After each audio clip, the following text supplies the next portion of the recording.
അടുത്തത് മീനക്കൂറാണ്. മീനക്കൂറ് എന്ന് പറഞ്ഞാൽ പൂരുരുട്ടാതി, കാല്, ഉത്രട്ടാതി, രേവതി ഈ നക്ഷത്രക്കാരാണ്. ഇവരുടെ ലഗ്നത്തിൽ ശനിയാണ്, 4-ൽ വ്യാഴമുണ്ട്, 12-ാം ഭാവത്തിലാണ്. 12-ാം ഭാവം കുംഭമായിട്ട് വരികയും അവിടെ ബുധ, ശുക്ര, രാഹു, ചൊവ്വ എന്നീ ഗ്രഹങ്ങൾ ഉണ്ടാവുകയും ചെയ്യുന്നു. ചില ആശുപത്രി അല്ലെങ്കിൽ ഹോസ്പിറ്റൽ സംബന്ധമായിട്ടുള്ള ജോലി ചെയ്യുക, അല്ലെങ്കിൽ അങ്ങനെയുള്ള ബിസിനസ് ചെയ്യുക, അതുപോലെ ആത്മീയ മേഖലയിൽ ജോലി ചെയ്യുന്നവർ, ഇവർക്കൊക്കെയും ചില പിന്തുണകളും ചില വിദേശം ഉൾപ്പെടെയുള്ള ചില സഹായങ്ങളും ഒക്കെ ഉണ്ടാവാനുള്ള സാധ്യതയുണ്ട്.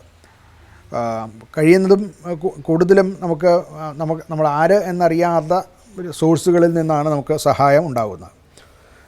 ധനപരമായിട്ട് ചിലവ് കൂടും. ധനാഗമാർഗങ്ങൾ സ്റ്റഡിയായിട്ട് നിൽക്കുമ്പോഴും ചിലവ് കൂടുതലായിട്ട് വരുന്നതായിട്ട് കാണാം. ആരോഗ്യപരമായിട്ട് ഒരു ഉറക്കമില്ലായ്മ, ക്ഷീണം, തളർച്ച മുതലായിട്ടുള്ളവ ഉണ്ടാകാൻ സാധ്യതയുണ്ട്. കുടുംബത്തിൽ പൊതുവേ താൻ ഒറ്റപ്പെടുന്നു എന്നുള്ള ഒരു തോന്നൽ ഇവർക്കുണ്ടാകാം.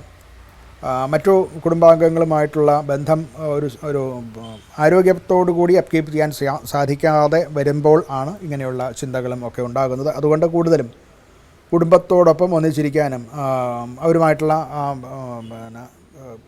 വർത്തമാനവും മറ്റു കാര്യങ്ങളുമൊക്കെ വളരെ ആരോഗ്യപരമായിട്ട് നടത്താനും ഇവർ ശ്രദ്ധിക്കേണ്ടതാണ്. അല്ല എന്നുണ്ടെങ്കിൽ തൻ്റെ മനസ്സിൽ ആ കോംപ്ലക്സ് ഉണ്ടാവുകയും ഒറ്റപ്പെട്ടു എന്നുള്ള തോന്നലും ഒക്കെ ഉണ്ടാകാനുള്ള സാധ്യതയുണ്ട്.